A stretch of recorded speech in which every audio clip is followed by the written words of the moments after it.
What's up guys, Shane Starnes here, and your Galaxy S20 Ultra has finally arrived. You've taken it out of the box and gone through the initial setup, but there are 10 things that you should do right now to get the best possible experience out of your all-new S20 Ultra or S20 Plus. Let's go ahead and get started. This video is sponsored by Manscaped. Manscaped is the only men's brand dedicated to below-the-waist grooming and hygiene. I'm excited to be one of the first to get to try out the new Lawnmower 3.0 waterproof body trimmer, which is one of my favorite electric trimmers. This thing is awesome and it comes with a ton of great features. The Lawnmower 3.0 features an ergonomic design with quality ceramic blades built with advanced skin-safe technology. It's powered by a 7,000 RPM motor with quiet stroke technology, a premium 6,000 milliamp hour lithium-ion battery with up to 90 minutes of battery life. It comes with a rapid charging dock powered by USB, which means it's cordless, which is perfect for use in the shower. It features all new compact anti-tug adjustable trimmer guards. Now this next part is a game changer. It comes with built-in LED lights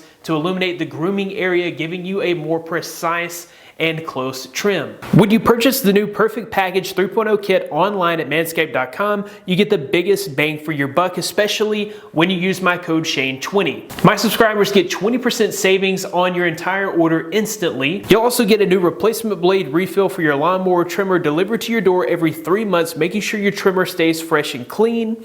And for a limited time, subscribers get not one but two free gifts: the Shed Travel Bag, which is a $39 value, and the patented high-performance anti-chafing Manscaped Boxer Briefs. I'll be sure to include a link in the description, and also be sure that you do use that code SHANE20 for those extra goodies. Okay, so the very first thing that you're going to want to do before you do anything else is you're going to want to consider protecting this $1,500 investment. First of all, you're going to want to pick up a good case. I have used Urban Armor Gear cases for years, and you guys know that most of my phones are rocking an Urban Armor Gear case. They have this awesome new civilian case, and I'll include a link in the description. They don't sponsor me, but if you use my Amazon link, I will get, a couple of pennies if you decide to pick up an Urban Armor Gear case. This one still has military standard drop protection, and it just is an all new cleaner design in my opinion. Can't wait to try this one out on the Ultra. If you'd rather go with a Samsung official case,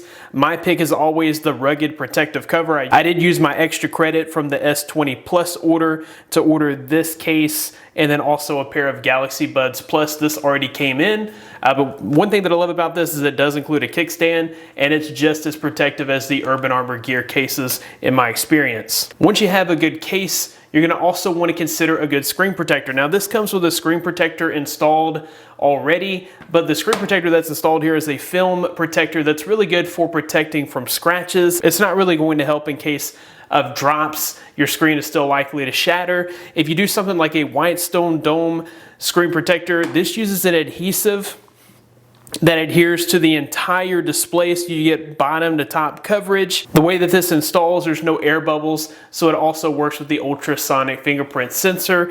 This is the best screen protector in my opinion. I'll be sure to include a link in the description to where you can pick up one of these. Once again, not a sponsor, but if you decide to pick one up, I will get a couple of pennies on affiliate. And then while you're thinking about accessories, this does come with expandable storage. You'll also want to be sure to pick up a micro SD card. They make them up to 512 gigabytes. If you go with a 512 gigabyte SD card, and then of course you have the 512 gigabyte storage model, then you would have over a terabyte of storage. I'll be sure to include a link to a few of my favorite SD cards in the description as well. Once you have physically protected the device, you're going to also want to consider protecting your actual information. They have all kinds of awesome biometrics. You do have that ultrasonic fingerprint scanner. You do have face unlock. You could set a pin. The way we're going to do that is we're going to jump into our settings, go into biometrics and security. You can do up to 5 fingerprints here, so you can add your fingerprint. All right, so when you're doing this, I normally would just do this. Hold the phone as you would normally use the device and scan in your fingerprint. We'll go ahead and put the phone to sleep here and test that fingerprint scanner. And as you can see, this thing is super accurate, super fast. Once you get the hang of where that fingerprint scanner is, it's pretty much automatic.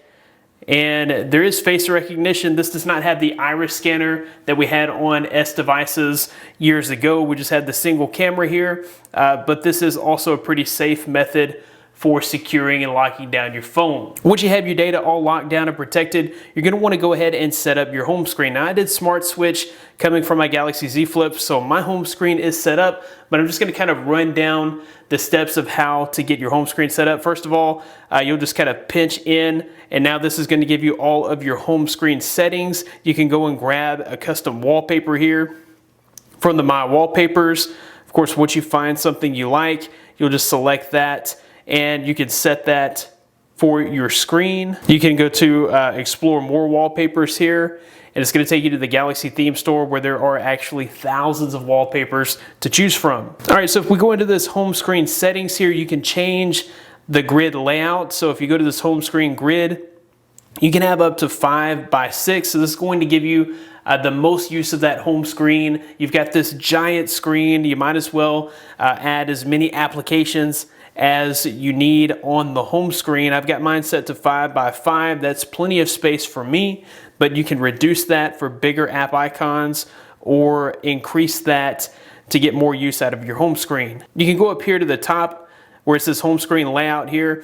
I've got mine set up for home and app screen, but you can do a home screen only. And if you do home screen only, that's going to be more like an iOS layout where whenever you install an app, it just spits it out onto your home screen. To me, there's not a lot of organization in that, and things seem to get cluttered and lost. So for me, I prefer having the home and app screen. That way all I have to do is swipe up to get to my app drawer, and it's all there, and I can actually have a more organized home screen and have just, you know, the apps that I need on a regular basis that are easy to grab. There's an option here to add apps to the home screen. If you decide to enable that, anytime you install an application from the Play Store, it's going to automatically add that to your home screen. I prefer to have that turned off. With this being such a massive screen, you may find that it's hard to reach the notification panel. This option here, swipe down for notification panel, allows you to swipe down from anywhere on the screen to get that notification shade. You also have an option here for hiding applications. You can choose to hide any of these applications. So if there's something that you want to keep private and you don't want anyone to be able to just go in and find, you can actually hide those selected applications. All right, so the way to get to those hidden apps is you would just go into your home screen settings, go to hide apps, and your hidden apps are right up top. If we go back here, you can actually add as many screens as you want. So you can have an infinite amount of screens. When you don't need those screens, just hit the trash can to delete them. If you're not into Bixby or you're not going to use Bixby, you can actually turn off the Samsung Daily home screen as well, just by toggling that off. If you need to add an app to the home page, you'll go into your app drawer by swiping up, grab that specific app. If you just long press and hold it, it's going to bring you to the home page, and then you can drop it there. You can also drag it to the top or bottom, and that'll get you to the same place. If you do need to make a folder for your applications, you'll just long press and drag that over that application. And with this, you're able to make a folder name. So here, I can make this my social app. I can also change the color of that app folder as well. All right, so now I've got my social app folder. Okay, and the last thing you might want to do when setting up your home screen is go into your widgets here. There's all sorts of widgets here. You've got a clock widget. You do have the weather widget, which I already had installed here. You've got Netflix, all sorts of different widgets here. This is a good time to go ahead and set up any widgets. If we pull down with 2 fingers, you can see down here at the bottom here, you do have the brightness slider. If you click on this menu button and go to the quick panel layout, you can choose to show the brightness on top. When you do that, you only have to swipe down with 1 finger, and the brightness slider is there instead of having to swipe down and swipe down again, or swipe down with 2 fingers. It's there with just a single finger swipe. You may also want to go ahead and rearrange these toggles. When you swipe down once, you see that you have 6 toggles there. You'll want to make sure that you put your most used 6 toggles up top. For me, these are my most used toggles, but say I needed this mobile data to be in my top 6, I would just go to this menu here and select button order, and then from there I can just kind of drag and drop those in the proper order. You can also add toggles, so you see I don't have the live caption toggle. I can go ahead and add that, and if I need that to be on top, I would just bring that over and place that on top. Now that I'm done, you can see the changes that I made there, and those toggles are easy to get to with just one swipe. One other thing to take note of here, whenever you slide down your notification panels, you now have a power button in the notification panel. This way you can power off or restart your phone. If you press and hold the power button, thinking that you're going to get the power menu, I'm Bixby. you're gonna end up getting Bixby instead. Of course, to change that, you can go into your settings, advanced features, side key, and choose the power menu. But if you actually like and will use Bixby, you can also get to your power through the notification panel. And then there's also a quick and easy access to your settings through that notification panel as well. Once you have your home screen and notification panel all set up, you're gonna wanna go ahead and set up your always on display. With the always on display, you get quick and easy access to your time, date, and notifications. And if you choose to leave it on 24/7, it's only gonna eat up about 2 to 3% of your battery every day. So in my opinion, it is well worth it to turn it on. To get there, you're gonna go into your settings, go to lock screen, turn on always on display. So you have a few options here. You can show it always, you can tap to show, or you can show as scheduled. If you feel like you'll only use the always on display during the day and you don't want your display lit up during night while you're trying to sleep, then you can go to the show as scheduled and you can set your schedule. They have it set up from 7 a.m. to 12 a.m., which is probably pretty good for most people. But for me, I'll go ahead and put it as show always, and this is only going to use about 2 to 3% of your battery per day. Next up, you can go ahead and change the clock style. There are all sorts of clock styles here. I normally like this one here. This is my preferred clock style, but there are many to choose from. You can go ahead and change the color as well. For me, I prefer the light blue, but they have all sorts of different colors here for that clock. So whenever we turn the display off, you're going to be greeted with that always on display. There is a function here for the auto brightness. If you turn on the auto brightness for your always on display, when you're in darker rooms, it's going to lower the brightness. When you step outside, it's going to increase the brightness so that you're always able to see that always on display. If you turn that off, you can set the brightness manually there as well. Now back to the clock style. If you don't see something here that you like, you can go to the theme store and it's going to give you all kinds of options for different clock styles that you'll be able to grab from the theme store. And here you see there are hundreds of different theme options for the always on display clock. While we're in the lock screen settings, there are a few things that I wanted to mention here. Smart lock allows you to keep your phone unlocked when it's in a trusted location or detects a trusted device nearby. So when you get home from work and your phone automatically connects to your Wi-Fi, you can have this set up to where you don't have to use your fingerprint to unlock your phone. It'll give you quick and easy access if you're in a place where you know nobody is going to get into your phone that you don't want to be in your phone. And also if you have like a smartwatch that is connected to the phone and it trusts that device, it'll also enable the phone to be unlocked at all times. Another very useful feature here is this contact information. You can actually add contact information directly to your lock screen. If you end up at a place, maybe you're passed out or unconscious, somebody needs to contact your emergency contact. They don't even have to get access to your phone. They'll be able to see that emergency contact right there on your lock screen. Next up, we'll take a look at the display settings. We'll go into our settings and then display. Adaptive brightness, I would suggest turning this on. This is going to adapt to your surroundings. So if you step outside, it's going to increase your brightness. And then when you step inside, it will decrease your brightness. Now, if you're not outdoors all the time, having this set can actually help to save some battery life because you're not having to remember to turn down your brightness when you go back inside after going outside. So on the Galaxy S20 series, we have this motion smoothness. By default, it's set to 60 Hertz, but this is actually capable of 120 Hertz.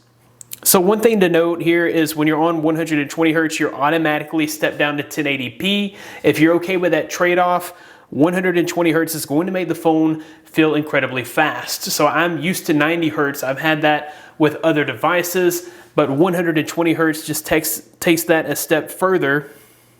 Once we apply this, you can see how smoothly things scroll. If we go to a scrolling app like Twitter, you can see that everything is super smooth and fast. So this is going to make your phone feel much faster than normal. We'll jump back into the display settings. There's also a blue light filter here. When you turn on the blue light filter, it takes the blue light out. This is easier on your eyes. If you're going to stare at a screen all day long, it is suggested that you use the blue light filter. This can also help you to get to sleep quicker at night, as you're not having to strain your eyes as much. If you go into the blue light filter settings, you can also turn this on as scheduled. They have sunset to sunrise and also a custom schedule, so that you can set this up to only turn on when it's actually needed. You can also choose your own screen mode. They have it set for vivid. By default, this is going to give you those punchy Samsung colors that we're all used to. You can go to neutral. This is going to give you more accurate colors. I prefer the vivid setup. And then of course you can choose your own settings here. You can make it as warm as you want or as cool as you want. There are also advanced settings, so you can change the red, green, and blue to your personal preference. You can change your screen resolution. As you can see here, the QHD, if you try the QHD, it says high refresh rate isn't supported in QHD. Your screen will change to standard refresh rate. If you really want that QHD resolution, you're going to have to choose to give up the 120 rate refresh. You also have options for the edge screen. If you turn the edge panel on, you can access it just by swiping from the top panel. There are various edge panels to choose from here with all sorts of presets. It's set up with apps, smart select, and tools, but you have options for Samsung members, for people, so if you need access to contacts quickly, that's their task. You can get to those quickly as well. There's weather, Samsung internet, and reminders. The navigation bar is in display settings. I personally prefer the full screen gestures. With Android 10, full screen gestures are super easy to use. To me, this is also the most intuitive navigation option. It makes it super easy to use your phone. Swiping up gets you home. If you go into an application, say I go into my mentions here and I swipe back, that's going to send me back, and swiping up sends me home. If I'm back in an application here and I swipe up and hold, that's going to bring me to my recents. So it's just super easy to use. If you try the navigation and you don't like it, of course you can always go back to the 3-button layout. And then if you're on the 3-button layout, you have options here to reverse your buttons if necessary. But for me, I'll stick with those full screen gestures. So one thing here, if you go into the more settings here, the back gesture sensitivity, you can lower that or you can make it higher. One thing that I found is, like, if I'm in my Gmail application and I swipe back, sometimes I'll inadvertently delete that email wherever my finger is. If you increase the back gesture sensitivity, you're more likely to go back than to, say, delete that email. So instead of operating the application, you'll be going back. So you may want to consider increasing the back gesture sensitivity. Also, do make sure that your accidental touch protection is turned on. This is great for, if you have your phone off and in your pocket. If that is turned off, then your phone will wake up automatically. It'll try to use the fingerprint scanner while it's in your pocket. That can drain your battery. It can also get you locked out of your phone. So do make sure that you have accidental touch protection turned on. If you do use a screen protector like the Whitestone Dome screen protector that I mentioned earlier, do make sure to turn on this touch sensitivity. That's also in your display settings. All right, so if we double press the power button, that is going to launch our camera, and then we can take a photo by pressing the volume down button. That makes snapping selfies much easier. If you go into your settings, there are also a couple of things here.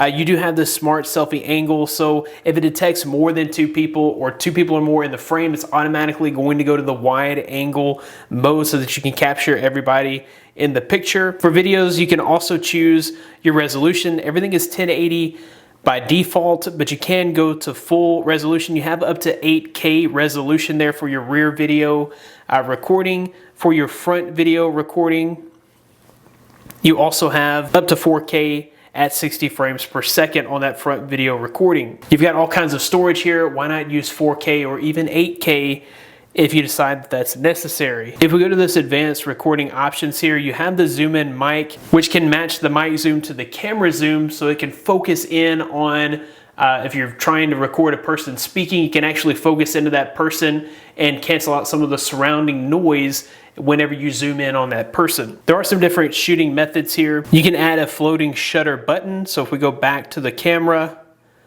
this floating shutter button, you can put that where your thumb would more naturally rest. So that way it's easier to snap photos without having to, put your thumb way down here at the bottom. I find that using the volume down key is also an easy way to shoot selfie photos. You can set the storage location. If you do have a micro SD card installed, you can change that to micro SD card and it will automatically save your photos to your SD card. One thing that I would also recommend is to go ahead and turn off Scene Optimizer. If you've noticed some shots where things look a bit over processed, maybe sometimes faces or skin tones look a little bit smoother than they should, sometimes Scene Optimizer is at fault for that. So I would always recommend just turning the Scene Optimizer off. So back in the settings here, there are a few advanced features and we'll kind of run through these. Of course, the side key, you can choose to set the press and hold to power off. You can set the double press